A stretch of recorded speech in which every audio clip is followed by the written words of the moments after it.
बिस्मिल्लाहिर्रहमानिर्रहीम। अस्सलाम वालेकुम गाइस। तो गाइस कैसे हैं आप लोग? उम्मीद है आप सब लोग खैरियत से होंगे। मेरा नाम हाफिज़ अमान अहमद है। गाइस कल की वीडियो में मैंने आपको सेकंड ईयर फिजिक्स का चैप्टर नंबर 11 शुरू करवा दिया था, हीट। और हीट में हमने हमने हीट और टेम्परेचर का कॉन्सेप्ट पढ़ लिया था। तो गाइस आज की वीडियो में हम आगे कंटिन्यू करते हैं और नेक्स्ट टॉपिक हमारे पास है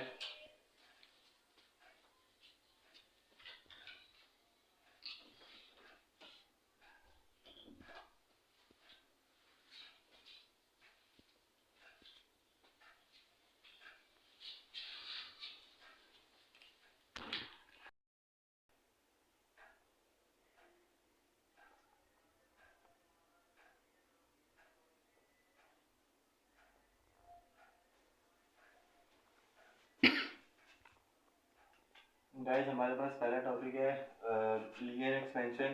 दरअसल ये थर्मोमेट्रिक एक्सपेंशन की टाइप है। तो थर्मोमेट्रिक एक्सपेंशन क्या होता है पहले वो आपको समझा देता हूँ कि एक भी हमारे पास कोई भी सॉलिड चीज़ है या कोई चीज़ है, अगर हम उसको हीट करें, जैसे वो एक चीज़ है बिल्कुल स्ट्रेट है, अगर एक चीज़ है बिल्कुल स्ट्रेट है, तो मैं अगर इसको हीट करूँ और ये बैंड हो जाए, तो ये स्ट्रेट चीज थी और ये बैंड हो गई, तो इस इस बैंड होने को या इसकी साइज या शेप की चेंज होने को हम कहते हैं थर्मोमेट्रिक एक्सपेंशन। उसकी दो टाइप होती हैं, लीनियर एक्सपेंशन और वॉल्यूमेट्रिक एक्सपेंशन। एक तीसरी टाइप है सुपरफिशियल एक्सपेंशन, लेकिन वो हमारे कोर्स में नहीं पढ़ाई जाती, तो हम भी उसे कंसीडर नहीं करेंगे।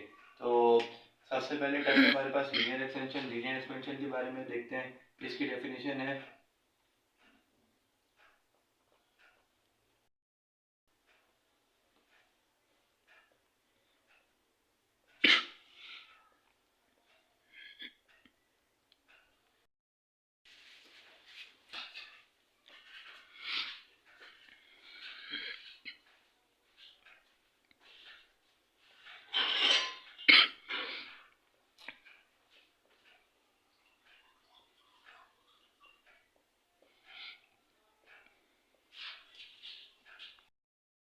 तो लीनियर एक्सपेंशन की अगर हमारे पास डेफिनेशन है, increase in the length of substance due to heat is called linear expansion. कोई भी चीज़ है उसकी लेंथ है, अब जैसे एक चीज़ है उसकी लेंथ है 20 मीटर, अगर हम इसको हीट करें और इसकी लेंथ होके मतलब ये बढ़ जाए और ये हो जाए 30 मीटर, तो इस चेंज को हम कहते हैं increase in the length of substance, मतलब इस इंक्रीज को हम कहेंगे लीनियर एक्सपेंशन। तो ये लीनियर एक्सपेंशन की डेफिनेशन हो गई। अब इसकी आगे डेरिवेशन है, वो डेरिवेशन कंसीडर करते हैं हम।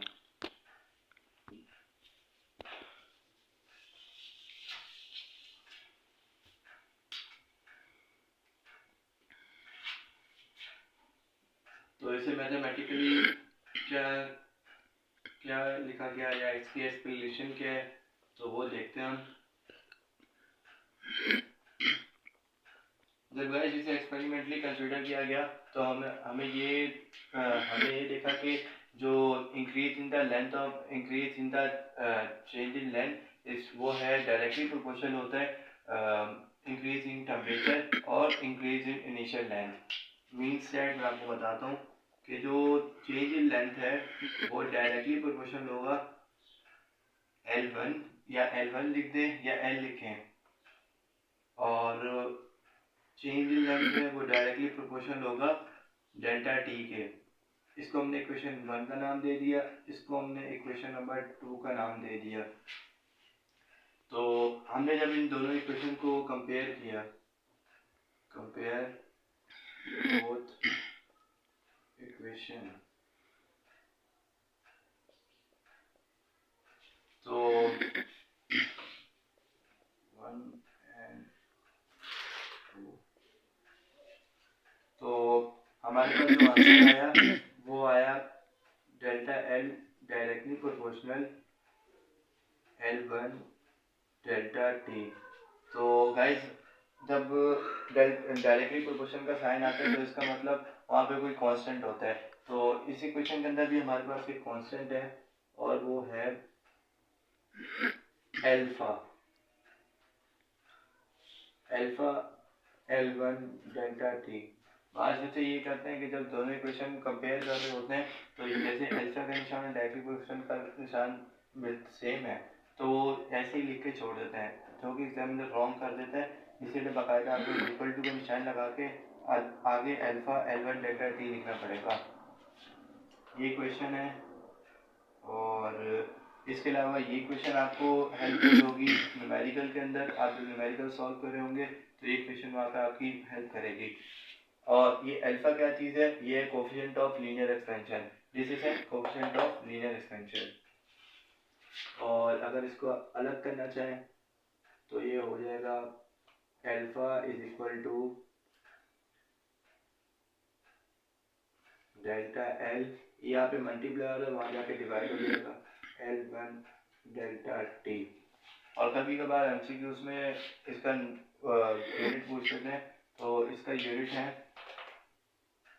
अल्फा का यूनिट है या तो केल्विन इनवर्स और डिग्री सेंटीग्रेड इनवर्स, दोनों में से कोई एक यूनिट अल्फा में यूज हो सकता है। अब आगे बढ़ते हैं, इसकी फाइनल जो लेंथ है, फाइनल लेंथ निकालते हैं हम। यहाँ तक उम्मीद है आप सबको लोगों को बात समझ आ गई होगी। अगर यहाँ तक कोई कंफ्यूजन है तो कमेंट्स में बताइएगा। अब फाइनल लेंथ निकालते हैं हम।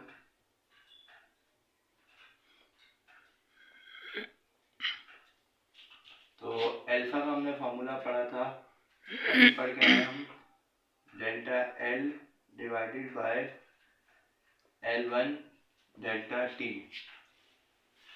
अब इसमें अगर हमने फाइनल लेंथ निकालनी है तो हमें फाइनल लेंथ किस तरह निकालेंगे वो मैं आपको बताता हूँ।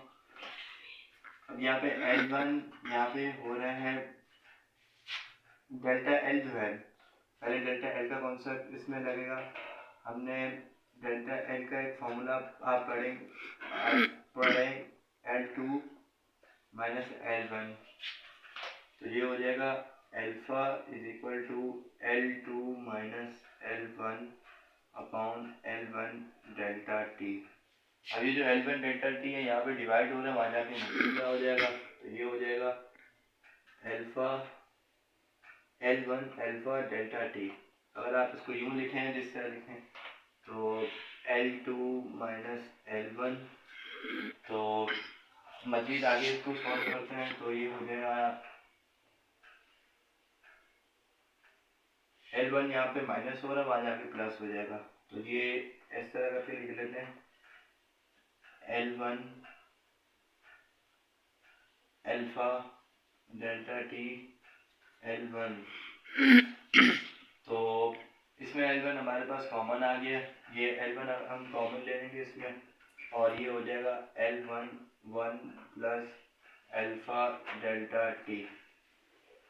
किस तरह L1 हो गया 1 प्लस अल्फा डेल्टा टी, ये दोनों हम लोगों ने कॉमन ले लिया, तो यहाँ पे कुछ नहीं बता, यहाँ पे ये इसके साथ प्लस होगा, सॉरी दोबारा यहाँ से समझते हैं, वहाँ पे थोड़ी सी मिस्टेक हो गई थी। तो ये यहाँ पे माइनस हो रहा है, वहाँ जाके प्लस हो जाएगा L1 plus L1 alpha delta T. तो यहाँ पे थोड़ी सी मिस्टेक हुई थी जो अब करेक्ट कर लीजिए।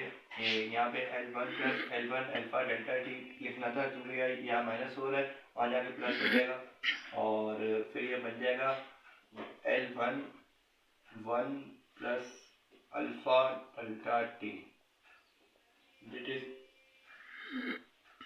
This is final formula for final length, और ये फार्मूला भी आपको न्यूमेरिकल्स के अंदर काफ़ी हेल्पफुल होगा, और इससे काफ़ी क्वेश्चंस आते हैं न्यूमेरिकल के अंदर, वो जब न्यूमेरिकल करेंगे तो आप लोगों को पता चल जाएगा। तो लीनियर एक्सपेंशन में हमने उसका फार्मूला पढ़ा, दो फार्मूले पढ़े, delta L is equal to alpha L1 delta T, और दूसरा एक फाइनल लेंथ का पढ़ा L2 is equal to L1 1 plus alpha delta T. तो अपने आगे अगले टॉपिक की तरफ बढ़ते हैं, which is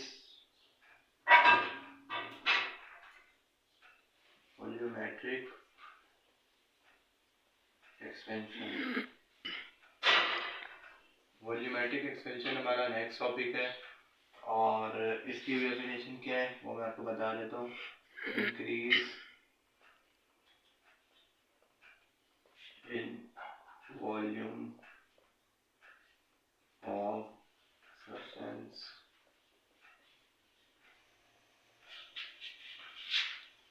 due to heat.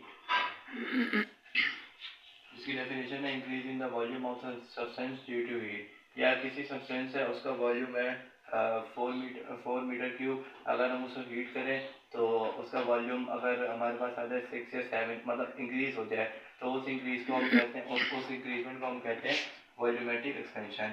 अब इसके आगे हम मैथमेटिकल फॉर्म पे मूव करते हैं।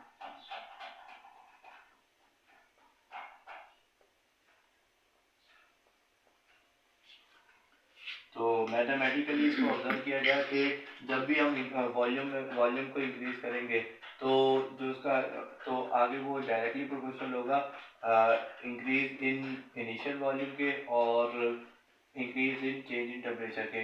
मींस के जो चेंज इन वॉल्यूम है वो डायरेक्टली प्रोपोर्शनल है इनिशियल वॉल्यूम के और change in volume directly proportional है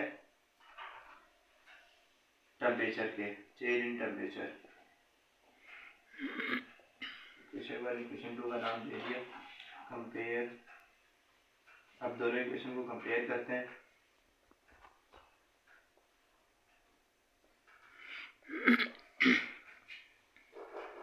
तो ये हमारे पास आ जाएगा delta we directly proportional V1 delta T. तो गाइस जब डायरेक्टली प्रोपोर्शनल का निशान आ जाता है तो इसका मतलब वहाँ पे कोई कांस्टेंट होता है। तो वो कांस्टेंट हमारे पास है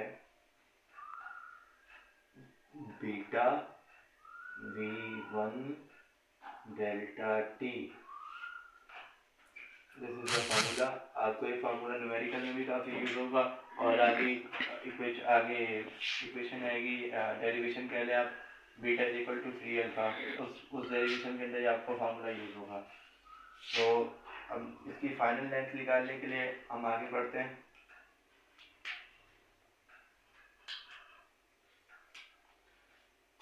तो फाइनल लेंथ वो देखते हैं।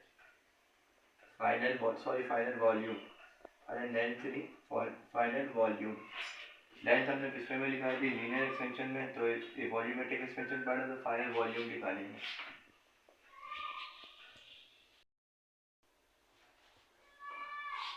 तो ये जो बीटा, पहले हम इस बीटा की बात कर लेते हैं। जो बीटा हमारे पास है कोएफिशिएंट ऑफ वॉल्यूमेट्रिक एक्सपेंशन और इसका भी यूनिट होता है डिग्री सेंटीग्रेड इनवर्स या केल्विन इनवर्स। इसके 2 यूनिट है, आप दोनों में से कोई एक इस्तेमाल कर सकते हैं। और अगर हम इसको फाइनल वॉल्यूम निकालने के लिए इसको हमें अलग करें या ना करें, 2 तरीके से निकल सकती है। लेकिन चलिए मैं आपको करके दिखाता हूँ।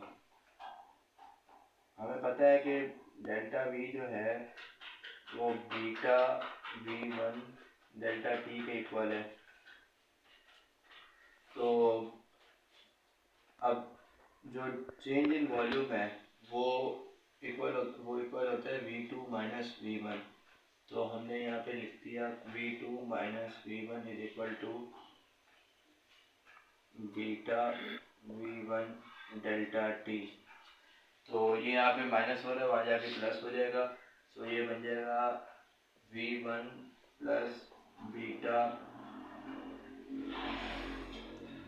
V1 delta T. अब आगे हम इसका जैसे V1 पिछले डेरिवेशन में या पिछली मैथमेटिकल फॉर्म में जो हमने लीनियर एक्सपेंशन की पढ़ी थी उसमें हमारे पास L1 कॉमन आ रहा था। तो इसमें हमारे पास V1 कॉमन आ रहा है तो वही मेथड यूज करेंगे। V1 1 plus alpha delta T. तो गाइस ये फाइनल फार्मूला है और फाइनल वॉल्यूम के लिए यही फार्मूला यूज़ करते हैं। और जो फाइनल लेंथ का फार्मूला था वो मैंने पिछली डेरिवेशन में करके दिखाया था और ये फाइनल वॉल्यूम का है। और ये दोनों फार्मूले आपके न्यूमेरिकल में भी यूज़ होंगे, ठीक है, और आगे एक डेरिवेशन है उसमें भी ये यूज़ होकर आपको दिखेंगे। तो गाइस आज के लिए इतना ही है कि मैंने आज आपको लीनियर एक्सपेंशन पढ़ा दिया और वॉल्यूमेट्रिक एक्सपेंशन पढ़ा दिया और उसकी मैथमेटिकल फॉर्म पढ़ा दी, उसकी डेफिनेशन क्या है वो बता दी, और उसमें जो कांस्टेंट है बीटा और उसमें में अल्फा था उनके बारे में बता दिया। तो आज के लिए यहीं तक गाइस, कल की वीडियो में मैं आपसे beta is equal to 3 alpha का जिक्र करूँगा। तो अगर आपको इस वीडियो में कोई कंफ्यूजन हो तो मुझे कमेंट्स करके बताएं। बाकी कल आज के लिए मुझे इजाज़त दें। अल्लाह हाफिज़। इंशाल्लाह आपसे नेक्स्ट वीडियो में मुलाकात होगी। Thanks for watching.